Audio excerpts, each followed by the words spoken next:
Hello and welcome to the Dance in Hindi Cinema podcast series. I'm Dr. Vikrant Kishore, an academic and filmmaker, currently holding the position of Associate Professor in the School of International Communications at the University of Nottingham in Ningbo, China. In this series, we embark on an engaging journey through the vibrant history of dance in Hindi cinema, widely recognized as Bollywood. Though a few contest this term and like to stick to Hindi cinema specifically.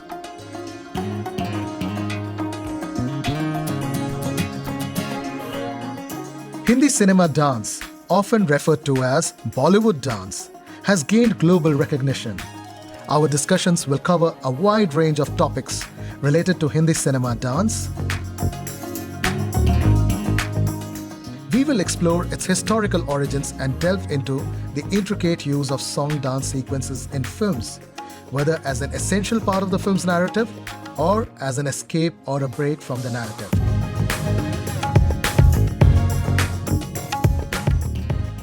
To enrich our insights in this series, we will utilize exclusive interviews with prominent dance directors, providing first-hand perspectives on the latest trends in Bollywood dance and the meticulous craftsmanship behind these captivating song dance sequences. Furthermore, we will explore the representation of folk dance forms within Hindi cinema and evaluate the significant influence of Hollywood musicals on the early stages of Hindi cinema.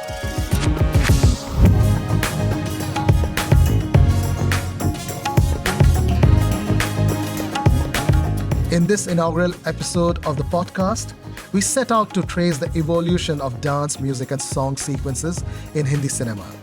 We will address key questions such as the diverse role these song dance sequences play in the world of Hindi cinema. We will explore the various ways in which song and dance are utilized in commercial Hindi films and briefly discuss the works of a few dance directors. It's important to note that this podcast draws extensively on information and excerpts from my 2014 book titled From Real to Real: Folk Dances of India in Bollywood Cinema, published by UNESCO, APNIV, and my documentary films titled Dancing to the Tunes of Bollywood, Chapter 1 and 2.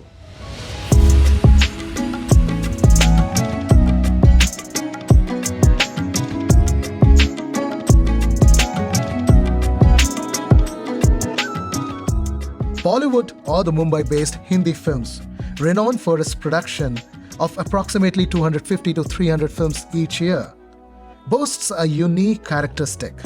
Majority of the films include music and dance numbers. These films might follow a specific genre like action, drama, romance, horror, comedy, or a mishmash of all in the popular masala genre. But the common feature of Bollywood films in any genre is the use of song dance sequences. Till 1990s, on an average, 5 to 6 song dance sequences were featured in most of the films. But post-2000s, the number of song dance sequences have drastically reduced to 3 to 4.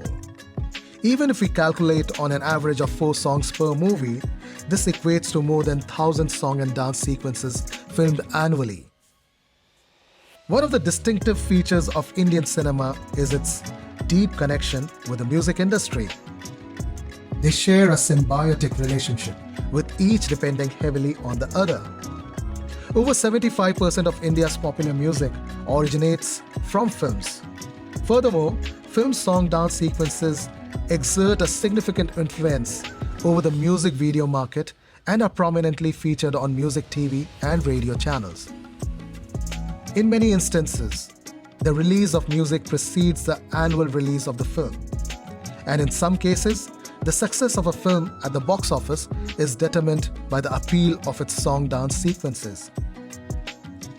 On the popularity of music and dance in Indian films, the noted filmmaker Satyajit Ray, in his 1976 book, Our Films, Their Films, expresses, "To the vast conglomerate mass that makes up the Indian public, the cinema is the only form of available, inexpensive entertainment. They have not the choice that Western public has of music halls, revues, plays, concerts, and even sometimes of a permanent circus. Yet the craving for spectacle, for romance, for a funny turn or two, for singing and dancing remains and has somehow to be met. If the film does not meet it, nothing else will. Of course, things have changed drastically from the 1970s to 2020s in India. Yet the journey of dance in Hindi cinema remains a multifaceted one. And it raises intriguing questions about how it has shaped the industry, the narrative, and our perceptions. So let's dive deeper into the captivating world of Hindi film Nach, or the Bollywood dance.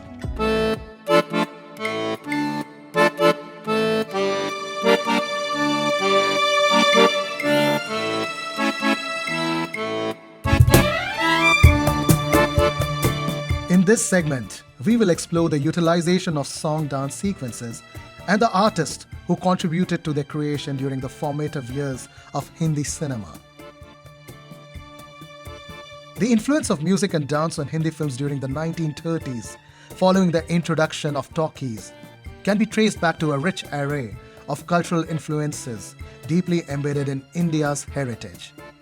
This influence finds its origin in the enduring traditions of Sanskrit drama and the vibrant expressions of Indian classical and folk music, coupled with intricacies of various dance forms rooted in these traditions, along with popular theatre practices, especially Parsi theatre.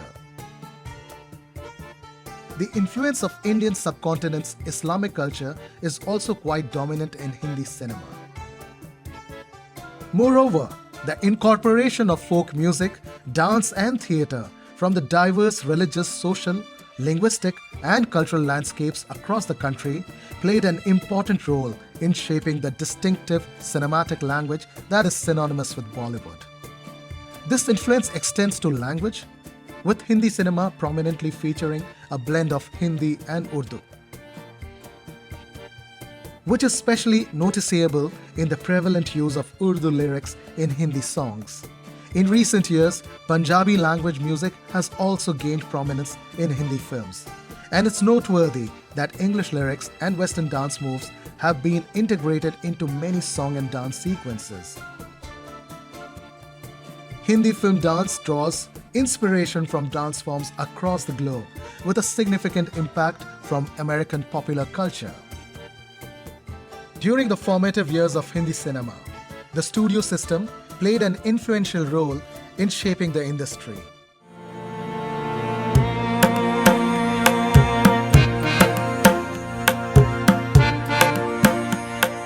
While Hollywood had already embraced sound system with the film The Jazz Singer in 1927, it wasn't until 1931 that India followed suit with Ardeshir Irani's Alam Ara, marking the country's first foray into talkies. This achievement was particularly remarkable given the less than ideal equipment Irani had at his disposal, which was often described as junk. Nevertheless, Alam Ara was a groundbreaking movement that introduced music to Indian cinema, with Wazir Muhammad Khan becoming India's very first playback singer. The film enjoyed unprecedented success, setting the stage for the talkie era in Indian cinema.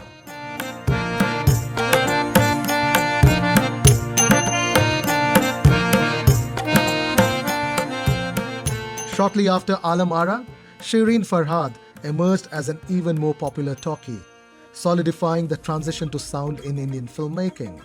This period witnessed the rise of influential studios such as New Theatre in Kolkata, Prabhat Talkies under the leadership of V. Shantaram, and Bombay Talkies held by Himanshu Rai. These studios wielded considerable influence and contributed significantly to the growth of the industry.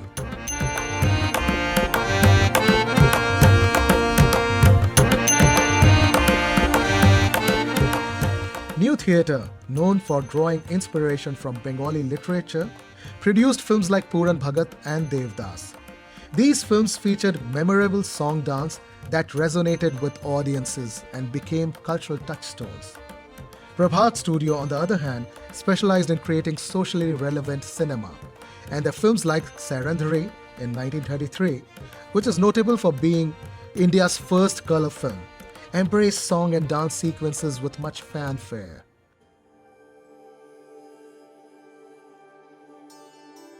Meanwhile, Bombay Talkies, under the visionary leadership of Himanshu Rai and the charismatic Devika Rani, boasted state-of-the-art facilities and collaborated with European filmmakers, most notably Franz Osten of Germany.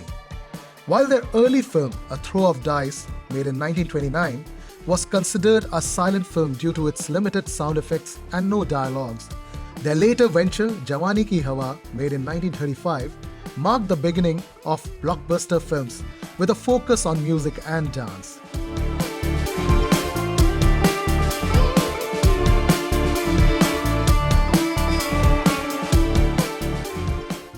The 1936 hits like Jeevan Naya, which dealt with the social ostracization of dancing girls, and Achut Kanya, further established the importance of music and dance as integral components of Indian cinema.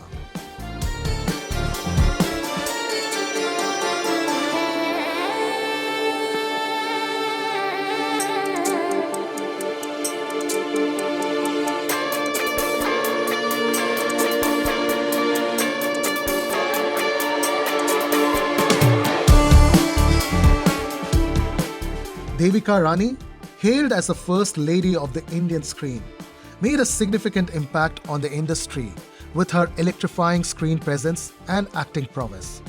The release of Devaki Bose's Vidyapati in 1937 further emphasized the role of song, music and dance in Indian cinema, as R.C. Boral's music played an important role in the film's success.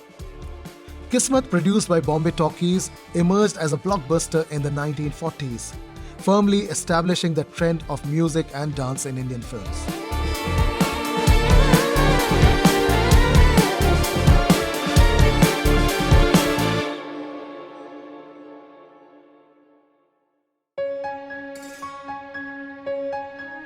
During this era, two distinct approaches to the incorporation of song and dance sequences surfaced. The first being song and dance integrated into the narrative, and the second as a departure from the narrative. Filmmakers meticulously crafted song and dance sequences to seamlessly fit into the narrative, adding depth and emotional resonance to the stories they told. During the 1930s and 40s, the synthesis of the performing arts made it essential for actors to not only excel in acting but also possess singing and dancing skills. The result was a captivating fusion of storytelling through multiple artistic forms.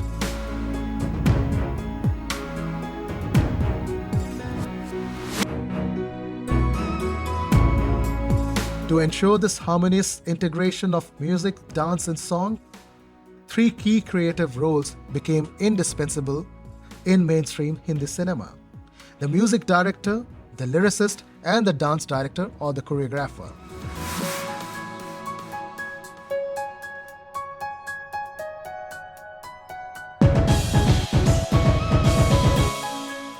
The music director holds the responsibility of designing and creating the songs and music for the film. Their task is to compose melodies that not only resonate with the story but also highlight the emotions.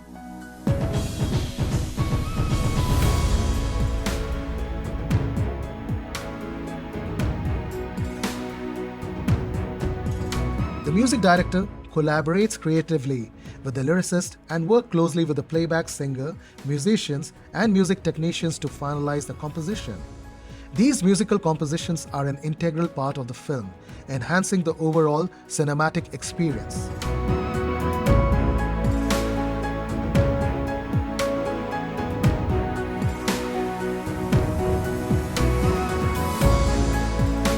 The lyricist played a vital role in translating the essence of the story into lyrics. They have the challenging task of aligning the lyrics with the mood and emotions of the sequence. Through their poetic prowess, lyricists breathe life into the songs, making them an integral part of the narrative, or simply to work outside the narrative as per the film director's demand. Their words become the voice of the characters, conveying their deepest feelings and thoughts, or lends direction to the film's narrative.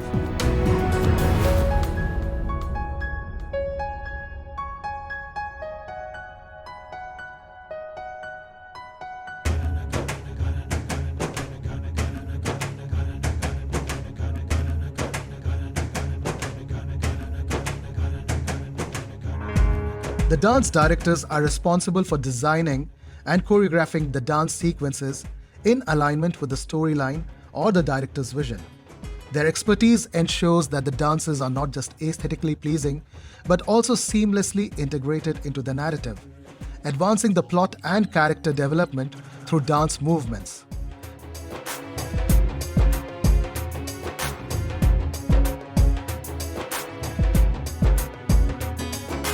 Furthermore, dance directors are entrusted with the creative task of conceiving and choreographing spectacular, non-narrative song and dance extravaganzas, often reminiscent of music videos. These remarkable sequences have garnered immense popularity and have extended their reach far beyond the confines of the silver screen, particularly thriving on music TV channels.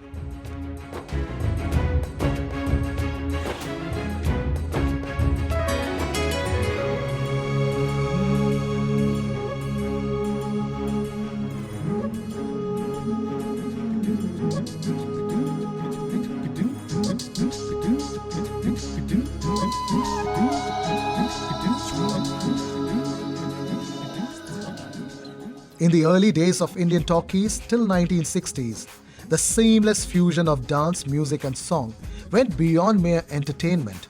It evolved into an art form that enriched storytelling.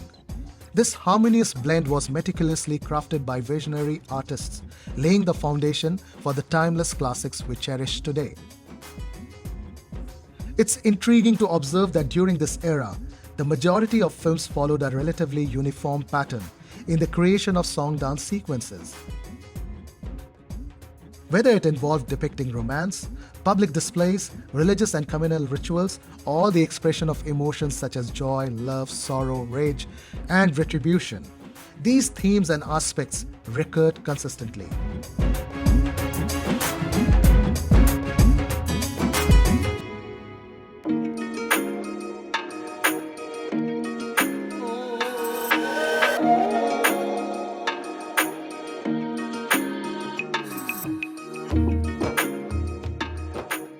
However, amidst these uniformity, there emerged a groundbreaking experimental film titled Kalpana in 1948. Directed by the renowned dancer and choreographer Uday Shankar, this film creatively harnessed dance forms to convey a dancer's interpretation of the art form.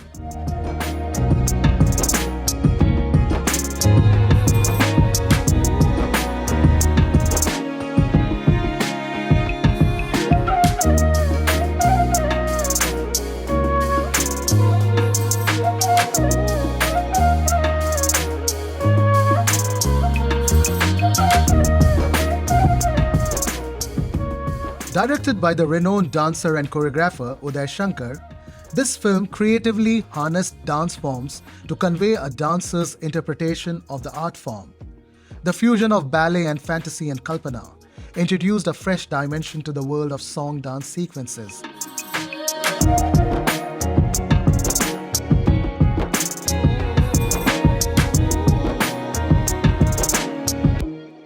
Despite facing commercial setbacks, Shankar's exploration of dance on screen underscored its profound significance, marking one of the earliest ventures into this distinctive art form.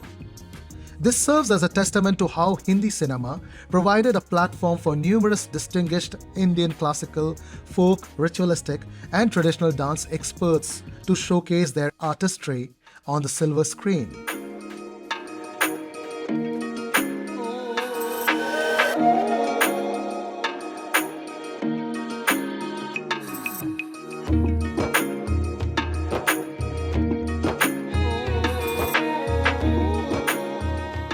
Another luminary in this artistic endeavor was V. Shantaram, a prominent filmmaker renowned for his enthusiasm in designing dance sequences.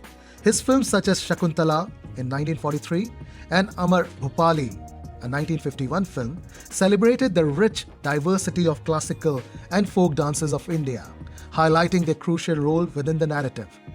Jhanak Jhanak Payal Baje, a 1955 film, directed by Shantaram, stands as a dance epic, featuring choreography by the renowned Kathak dancer and choreographer Gopi Kishan. The film's elaborate classical dance sequences after 2 years of rigorous training for the lead actress Sandhya, left audience in awe. This paved way for many intensive song-dance based films.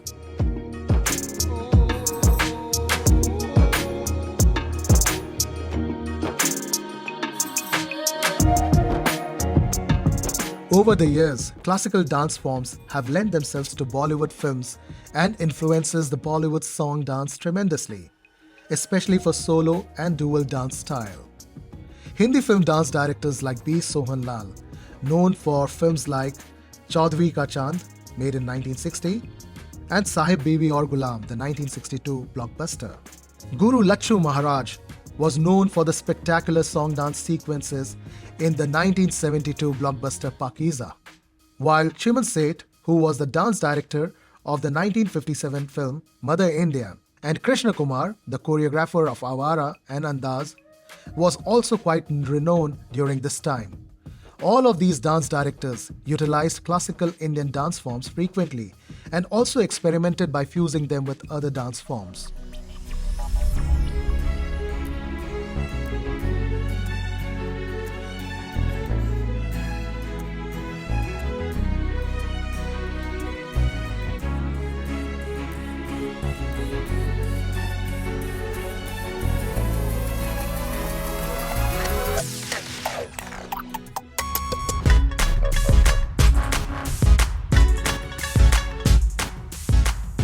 Similarly, the lively folk traditions of song, dance, and music have left an indelible mark on the captivating sequences found in Bollywood films.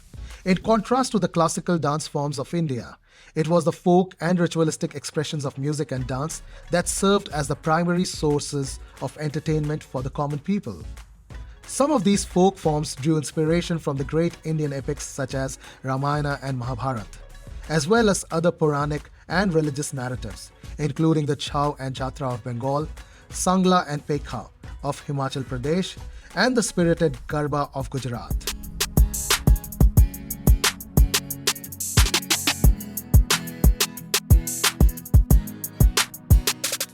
Simultaneously, a substantial array of dance forms were inspired by natural world and the fabric of social life.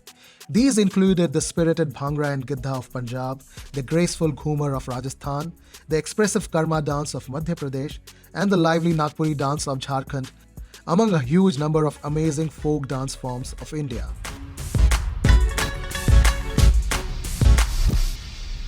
In conclusion, the formative years of Hindi cinema, marked by the advent of talkies and the studio system, laid the foundation for the mesmerizing world of song and dance sequences that have become synonymous with Bollywood.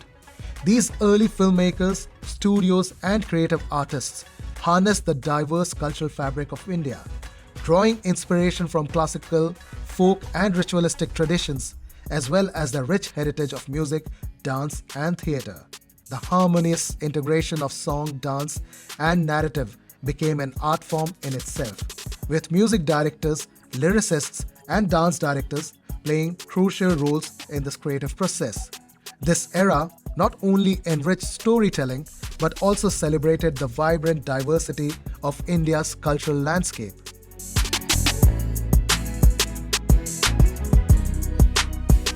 As we transition to the next part of this episode, we will continue our exploration of the evolution of song and dance in Hindi cinema, tracing the journey from the 1950s onwards as they continued to captivate and define Bollywood's or Hindi cinema's unique identity.